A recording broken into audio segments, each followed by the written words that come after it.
Today we're going to play like Scotty Scheffler for 3 holes, tee time tips, tee to green. What can we learn from the world number 1? The biggest thing, the takeaway is going to be swing your swing. If Scotty Scheffler wasn't Scotty Scheffler and he's John Smith, no one's ever seen him play, and he goes to a pro and he says, most pros, a lot of pros out there, teaching ones, and he said, look, this is how I swing. I want to make it on tour one day, but I can't seem to break 72. But have a look at my swing, see if there's something wrong here. And he showed him that action. A lot of pros immediately go, whoa, whoa, whoa, whoa, whoa, whoa. No, mate, you can't get on tour with legs like that. You're all over the place. You've got no balance there. It's like you're not going to be consistent. He's the most consistent golfer to play the game since Tiger Woods. So I am going to try and be like Scotty. I am going to try and move a little like him. There's less of the leg action. I'm going to try off the tee with the leg action. I can't promise it's going to be pretty. We are going to start on the 2nd hole on the Edinburgh course at Wentworth Club. Middle of the green, target. Yeah, 145 to the dead centre of the green. Pins a little back of it. So it's like 148. So I'm going to think that's, for me, it's just a nice smooth 9-9. Scotty's definitely a smoothie. Could even be a wedge. But one of the things with Scotty, again, is going to be great rhythm. Quite upright in how he stands to the golf ball. I quite like that because the club's online quite a lot. But you'll see one of the things we're going to talk about with Scotty as we move along is how he gets into a great place with his strike position. So for Scotty, he's very aware of where he starts at address is very different to where he's going to finish at strike. So address is like this, strike is like that. And that's one thing we can learn from him, because a lot of us believe that where we start is where we are when we strike, maybe a little bit more shaft forward. It's not. When we're actually hitting a golf ball, we need to be moving into that left side to the point where we feel really light on our right foot if we're a right-handed golfer, but into our lead leg, hips are starting to clear out the way, and we can feel the ability to be able to compress that shaft with our hands, our non-gloved hands. And that is where compression comes from. It's where these flushes and iron play generate that wonderful strike.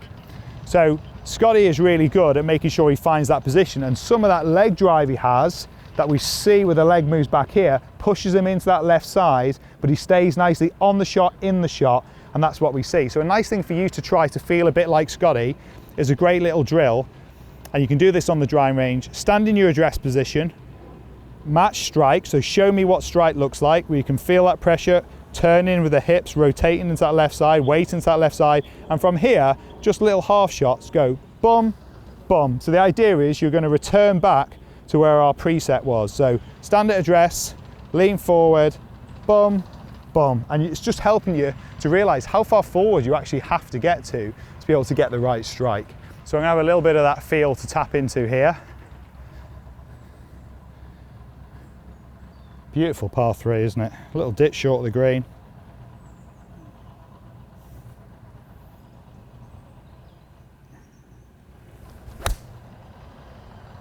It's a good looking shot. Straight at it. Looks decent. Let's get down there and have a look. What makes Scotty Scheffler so good? As good as all of his game is, and we're going to tap into that, I think mentality is his biggest asset. So perspective. The biggest thing that I think Scotty has, probably in terms of the amount of, is perspective. So the fact is, he won't get pulled into the meaning. It almost, in fact, working for Sky, I almost was annoyed that Scotty wasn't more outwardly emotional, over the top excited. Oh my God, it's a dream come true when he won the Open. It really mattered to Scotty. But actually what he really plays the game for is he just loves to compete.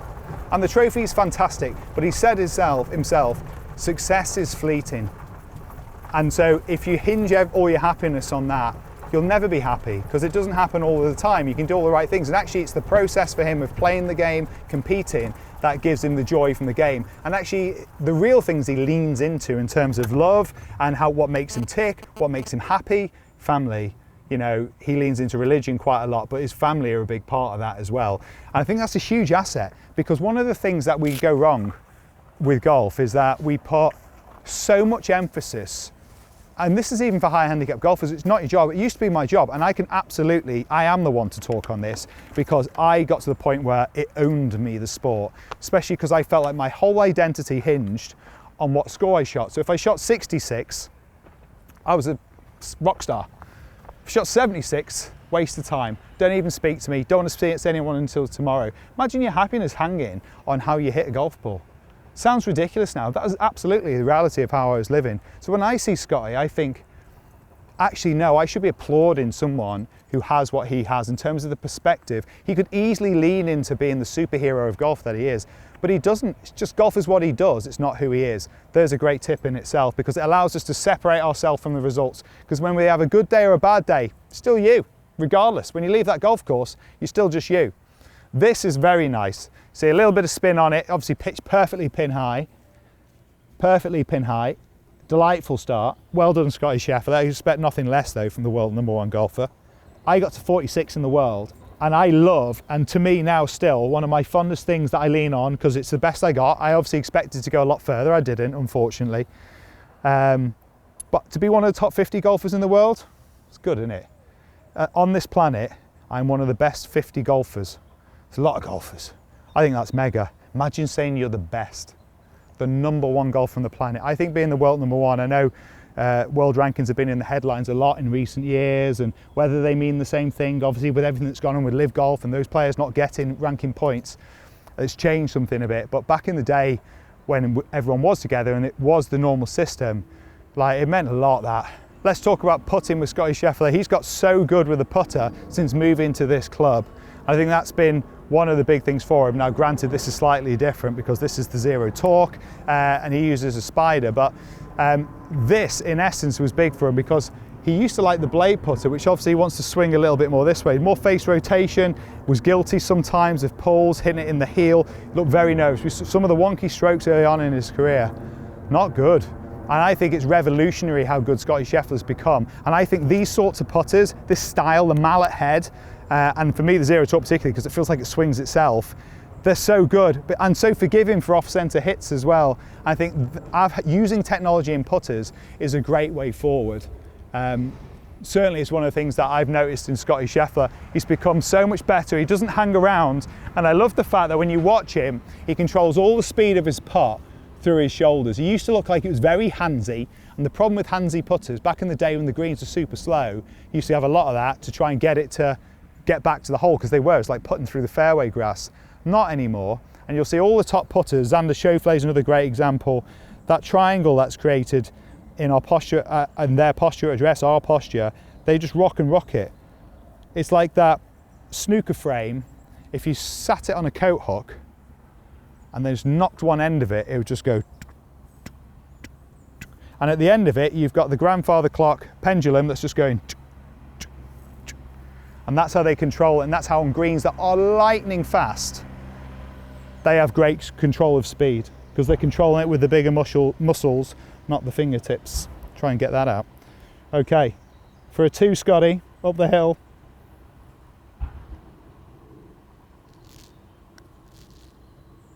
Yes, mate. Well done. Good lad. He's the Open champ for a reason. Right, 1 under, let's go. Okay, a little bit of trepidation here. Second hole, playing like Scotty Scheffler. Certainly scored like Scotty Scheffler on the first. Birdie 2 to begin. Par 5 should be a birdie chance, but you've got to keep it out the jungle. I've been in the jungle so many times down both sides on this hole. Yeah, and I'm going to try and swing it like Scotty Scheffler, but maybe I don't know, maybe that'll help. So one of the things that actually is going to help me, because it's actually not much of a separation, is that Scotty gets real high with his hands. I sort of like this. Like, Scotty is not one of these guys who gets super deep, gets nice and high with the hands. And sometimes I think a lot of us can get guilty of being a little bit around our body, especially if it's done with hands and arms this way. And Scotty gets there by really good positions in his takeaway. So when he takes away, he gets that club nicely outside, his hands on the way back, clubs on plane, all the way up to the top. So the hands lift up quite high to the top. A little bit like Justin Thomas in this position. But then Scotty, obviously from there, he doesn't go like this. He drops down and he moves quite significantly across to this side and almost creates space, that drive forward of the legs, driving and rotating, drags in naturally as he moves to this left side. This foot comes in naturally for him. So it's an aggression with the lower half. But what it does is it puts him in the perfect position to strike the ball. So really, Scotty's feeling, rather than that over-the-top sensation, it really is a feeling of using the ground early on. So from the top, he'll start to feel like he's moving across this left side, but not spinning out early. That's one of the reasons the feet stay back here. And also he's coming from an upright position, so the arms have to drop down a little bit more on top rather than rotational to get back to the ball. So another reason why he's a little bit more lateral in his movement to this side. I think it's, again, another example of Scotty being able to get to the golf ball, get to where he wants to be at strike. And you'll see wonderfully where so many of us come unstuck. Scotty's really good at strike. He has that look of still almost having, yes, this is rotating and opening up, but it's not going this with it, because that's where we're in trouble. If we spin out early, and if from where he gets at the top of his back, if we spin out early, he's in all sorts of trouble. So he waits and he's a little bit more lateral coming down to the ball. And actually it just means those arms have worked down in front of his body, which is one of his secrets. So I'm going to try and feel nice and upright in my backswing. I'm going to drive those legs forward. I'm going to try and throw a little bit of a Scheffler shuffle at it. Can't promise. But I'm going to try and do it authentically. It's going to keep me a little shut of my upper body, which is a good feeling for me, because I'm guilty going the other way. But it could go absolutely anywhere.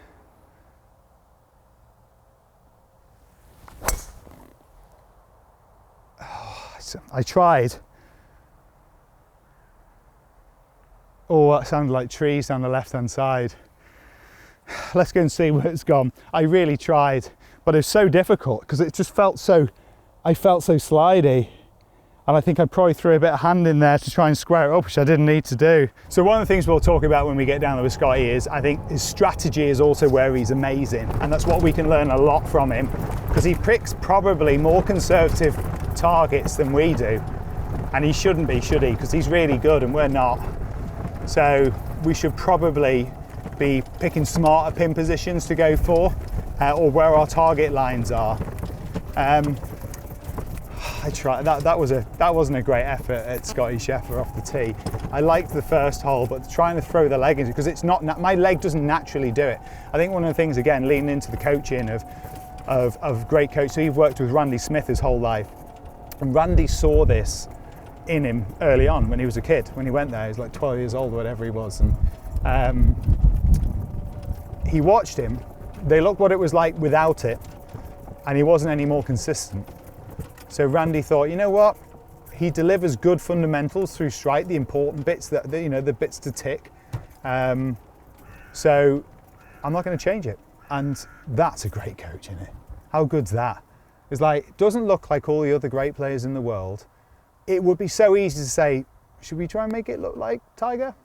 I feel like he's a good guy to copy, but he didn't. They're like, well, no, that's not who he is. And so they allowed him to, because it wasn't detrimental. Like, there's certain things in our swing, if someone's got to think, yeah, I need to fix that, I need to change that, otherwise it's not going to be able to play to the level you want to, or that's how you get better by changing that. For Scotty, this wasn't one of them, and yet it's his trademark, and it certainly doesn't have a negative effect on him. Quite far back, I feel like I've clattered the trees. I felt like I heard it hit the tree, so we're a long way back. Ooh, I can get there though. Is absolutely not the way Scotty Scheffler would play it. And we're supposed to play like Scotty, but I don't think anyone wants to see me chip it out, do they? Should we play one like Scotty and one like me? 3-wood. It's not a great lie for a 3-wood. It's got a little bit of a hill on the back of it. There's Scotty's ball. You can go second, Scotty, I'll go first. I've got a swing. 240, I mean, I can get it there. He might try this, to be fair. I mean, I think it's doable, and I can get it pretty much up to the green, but there's a lot of junk around the green. And Scotty's quite a conservative player in terms of smart. He's just smart, he's not conservative, smart. So we'll do a Scotty though. We'll give ourselves the biggest wide margin for error. So a lot of the guys use things like decade golf now, but in essence, most guys would think this way when they're playing, regardless of what they use. Picking smart targets. So your dispersion cone, so from where we are to your furthest left to your furthest right, like, you fit that in your space, and quite often off the tee you use it to decide whether or not you can hit driver, and you aim down the middle of it. It gives you the leeway on both sides. So for here, obviously the place which would be the middle of my dispersion cone is going to be the big tree behind the green, and it gives me room for pulls and pushes, or as much as I can have. And if I'm taking on a shot where my cone doesn't fit, which arguably this one's close, then you probably shouldn't be taking it on, but we're going to take it on anyway. I'm going to have to get a little steeper on this one. Never be afraid to take a bit of a divot with a wood. You'll see Scotty do it all the time, especially when he gets his sort of 5-wood out there. But I'm going to need to here, because I need this club to be coming down. It's not a sweepy up in the air shot.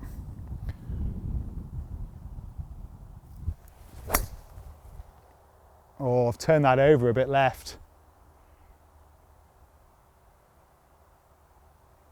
Okay, well that's going to be exciting if nothing else up there. Let's play it the smart way. Got a good strike on it though. All right, Scotty, same again. I'm not going to give you a particularly great lie. Smart play, put it back in play. If you really go with your wedges, give myself a putt for 4. I mean, that's the goal, the ambition, right? And that's what Scotty would do. So, here we go. Yeah, perfect. Even got a little bit. You see the foot? Got a little bit in there for you. Down. That's easy. And that was so easy. It wasn't scary. It wasn't dangerous. Let's be honest. I've just got away with a bad tee shot down the left side. For what we do on Sky, golf is entertainment as well as sport. So you want to show a lot of the personality. And Scotty's got like sort of a playful personality, fierce competitor as well.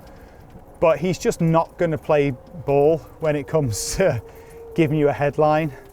So when you know, what would it mean, Scotty, to go ahead and do this? Or what do you think about so-and-so? He goes, well, I just don't really think about that stuff. He just shuts it down straight away because he just doesn't want to engage the energy on those things. And some might say, well, you know, it's supposed to be an entertainment product for people to watch and still want to consume the game. Then, you know, you need people to have these more engaged and exciting answers. But that's not how Scotty does it. And to be fair to him, it works so well for him. He does give exciting answers when it's at the right time, but a lot of the time he takes the energy out. And I think that's one of his strengths, is that he makes it unemotional. So hits it, finds it, hits it again, doesn't get too attached with what's going on in terms of behaving like he's supposed to behave. He just does his own thing. He walks to the sound of his own drum. Got to love that. Right, let's head up to my one here, which is down the left-hand side somewhere. There's Scotty's, just out there, middle of the fairway. He's perfect. In fact, he's not that far short of the green, to be fair, because it jumped a touch. By pure fortune, because I've come through the tree, I'm in better shape than Scotty, I would say. I feel like we should play both because it's more Scotty-ish. So the great thing about being here is that we can see what Scotty's got left from his ball. We'll play mine first. Again, bit of a guess how it's going to come out from this lie. Greens are quite soft. So it's, as much as it is definitely going to want to feed out across the green, they are soft, so it's not going to chase away on me like it would in the summertime. Bit of an iffy lie though. Handle a touch forward. And again, I'm just going to keep that pace up as well to try and control my distance. So not long and slow in. Going to feel like I can be a little bit more brisk. I'll feed down the ground. Missed it on the low side though.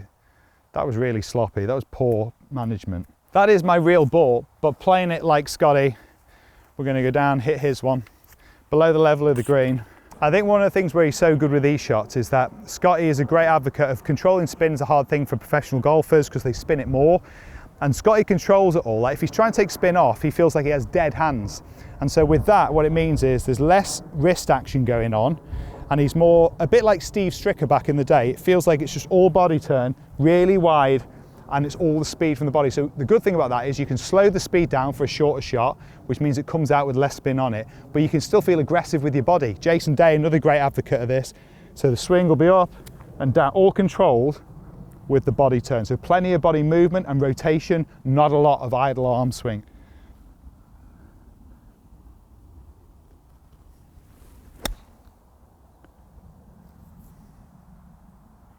I don't think that's bad. It feels like I'm almost playing a match against Scotty Scheffler, but I've given him the handicap of having my golf game. It could be a good game. So he's bounced across his career. Obviously the move we talked on the first hole to the mallet putter was a big one. It felt like he could tap into his feels a lot more than trying to make perfect strokes. Felt that pressure of expectation when you hit irons like Scotty Scheffler, you've got to putt well. And this putter's allowed him to get out of his own way a bit more. But he's moved around a little bit from conventional grip, a little bit of the claw or the saw. So we'll hit Scotty's first down the hill. So we'll use the claw on this one. Having a grip that's not the conventional right hand below the left as a right-handed golfer can take some of that electricity out, and that's what Scotty really got, I suppose, from the claw. There's different ways of doing it. Here you go, have a little look. It's going to be going downhill, turning from right to left, par 5. I mean, I've made a bit of a mess of this hole, gotta be honest with you, but I've got 2 putts for birdie. So I've got to have a little bit of respect for the speed here. Going to go the claw. So he has it with 2 fingers on the top, and that third finger is almost just on the edge of the side there. And again, it just takes all that feeling. I just can't use my right hand, which to me feels weird, but to Scotty Scheffler, feels like that's lovely. He just controls it with the rock of his shoulders versus, you know, trying to judge it in the fingertips, which is, especially on the greens, guys, but no, they're not putting on 9 on the stimp. They're putting on like 12, edging 13 on occasion on the stimp meter. Imagine Augusta National, downhill, 4.5 feet left to right. You don't want electricity there. There's already enough in the air. Right. Good luck, Scotty, although I sort of hope you missed, to be honest. Back roll. Oh, I've over-respected the downhill, but you know what? Better that than give me 4 feet coming back. Par for Scheffler. Oh, what Dougherty's going to make. This one's to win the hole. I think I can count it as beating Scheffler, can't I? If I knock this in. I mean, I've been authentic to how Scotty Scheffler plays the game. Never played with Scotty, but nice to say you've beaten him. Right, uphill, slow one, left to right. I'm still going to go with Scheffler's putting action. Let's tap into a bit of Scotty. I can see how guys really get to like this. Just feels like there's no energy in my fingers or in my hands, and I have to be aggressive with my rock of the shoulders, which is quite a nice feeling. Back roll. And that's the problem, is like for me, like that's a slow one. You have to really hit it hard, which is as much as no good there because I've just missed my putt. It's actually nice, like feeling with short shots, chips, putts, that you can be aggressive. That's the holy grail, because most of us actually feel really tentative on these. And taking the hands out of these shots allows you to be way more aggressive. Yeah, I like that. I do like it. I don't think I'm going to go to it. But again, another way, if it's good enough for Scotty and he's willing to try a putting grip like that, we certainly should do. And there certainly shouldn't be any concern about the fact of how it looks. Because I think the days of us being worried about what people think about how we grip the club, they should be behind us. It's whatever works. And if there's ever a player that absolutely stands for that, and we're going to take anything from Scotty Scheffler, it is function over how it looks. Okay, final hole with Scotty Scheffler, par 4, back into the wind. Lovely hole, this one. Over the bunkers, then sweeps down the hill. You can run out of fairway, so I'm hitting 358 to the middle of the green. Let's look at the targets are. So down the fairway, past those bunkers. We're trying to hit it in this window here, 255. So playing smart, bigger target. I could hit driver, will get me closer, makes it narrower. So again, knowing your targets, knowing which gives you the best opportunity to make the best score, and playing to your strengths is always key. You know, certainly as well for Scotty Scheffler, one of the things that works really well for him is the fact that he's got this beautiful fade that he tends to stick to most time. He's very happy drawing it, but he'll only pull out when he needs to. So a great tip there from Scotty would be, if your big fade you've got, you think, oh, I want to get rid of it, sure, absolutely work towards that. But if that's your go-to, just because a hole, for instance, like this one, let's say it was a right to left hole, or you've got a right to left shape, but the hole goes left to right, you can still hit your draw down there. It's rare to play a hole where your shape won't fit in between the left edge and the right edge. So just because it doesn't suit the perfect shape doesn't mean that you have to hit it exactly what the hole tells you. Your draw can still work here, it just means you have to aim it, but then trust it's going to do what you expect it to. Aim down the right hand side, over the right bunker, and draw it back into the middle of the fairway. Go with what you do. You're going to have more success if you stick to your natural thing that you can deliver more frequently, which is what Scotty does, than you are by just trying to create the perfect shot for the hole. Because quite often Scotty will still hit his little fade on a hole where the draw might look like the perfect shot. So I'm going to go for the 3-wood. I'm going to hit that little Scheffler, try and hit a touch of squeeze down that left hand side, touch of fade.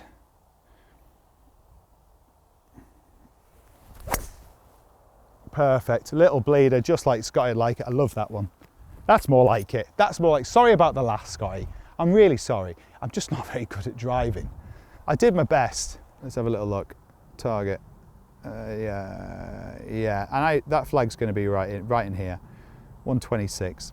So down the hill though, of course. So we're going to take 10 off that. It's 116. All the trouble though, short of the green, I might be chipping. Bunkers are both short of the green. So I'm going to put it in behind the flag and on the right hand side of it.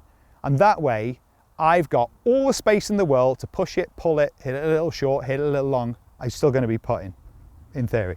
right? So 126 we said, 116 downhill, but I'm going to put it a little bit beyond. I'm going to go up to that 130 mark, so 116. We're going to say it's a 120 shot. I'm going to take my pitching wedge, which again, one of the things here, another great little tee time tip that Scotty's taught us. Randy Smith said the way they control distance, they do use the clock face. So if he's taking some yardage off, whilst we can do it by simply going down the grip a little bit to make the radius of the arc of our swing a little narrower, that's one way to take speed off. Another way is to literally curtail it. So 3/4 to 3/4, and I'm going to take some of that distance off. That's how Scotty likes to do it. They've always done it that way, and he can keep his speed the same then. And that's something that he absolutely loves. Randy Smith, his coach, has done that a long time. I can feel a bit of breeze picking up though, mind. So actually I'm thinking 120, it's probably more like a 126 shot. Still got to take a touch off. Really picking up actually. All right, Scotty, I've given myself a bit of buffer.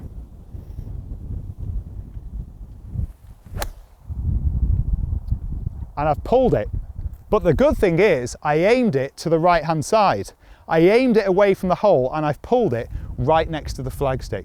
And in essence, as if by design, this has worked perfectly. If I'd have aimed that at the flag and pulled it that amount, I might have just stayed right at the bunker. It'd have been close though. So when you watch on the TV, paying attention to their demeanor, their routines, I think really important, how similar they are each and every time. The way they find so much comfort in an uncomfortable environment, which of course is competitive golf at the highest level. And granted, they live for this, they love it. But at the same time, they're nervous too. And I think it's a misconception to think that a tournament player is like, oh yeah, but they don't know what it's like. They do. They all started off and everyone has their ceiling, and you feeling the nerves in the club championship is no different to Rory feeling I mean, he looked white as a ghost playing there at the Masters this year because of what it meant. I mean, that was his Everest. And so he would have absolutely felt all those same emotions that we all feel when we're under pressure. And one way we can alleviate it is by leaning into playing like Scotty Scheffler, making good choices. Choices are easy, it doesn't even involve being good at golf swing. You can make a good choice when you're stood in the fairway before you even swing the club back. I was aiming right here as my target. And if I'd have pushed it a little bit, I had a bit of leeway over here. And if I pulled it, I've got all that way past you, where you're looking at me from there, to that edge. Short, long, both covered. And because of it, it doesn't always work. Sometimes there's just not enough space. Sometimes you'll hit such a bad shot, you still don't hit it in a smart place. But you can do your best, that's all you can do, right? Give yourself the best chance. And occasionally it'll go close and we'll pretend we meant to hit it there. Right, Scotty. Here we go, this is your moment, mate. Do you want to claw it, Scotty? What do you think? Let's do flag out as well. Right to left. Got to commit to the line and no hanging around as well. So many of our mistakes come on putts because we stand over it forever, thinking, trying to pull the trigger. In. Couple of looks. In behind there, see the line, trace it to the hole. See the line, trace it to the hole. Trace it back. Pull the trigger. Oh, you beauty. Scotty, you're good, man. There's the reason you're the world #1. So there you go. Play like Scotty Scheffler for 3 holes, tee time tips, tee to green. Immense he is, less so me, but even with some of his wisdom, the game can be a little less complicated and a lot more fun. It certainly is the way he does it. Please like and subscribe, and do let me know if I honestly, and be honest, or as honest as you dare be, did I play like Scotty Scheffler?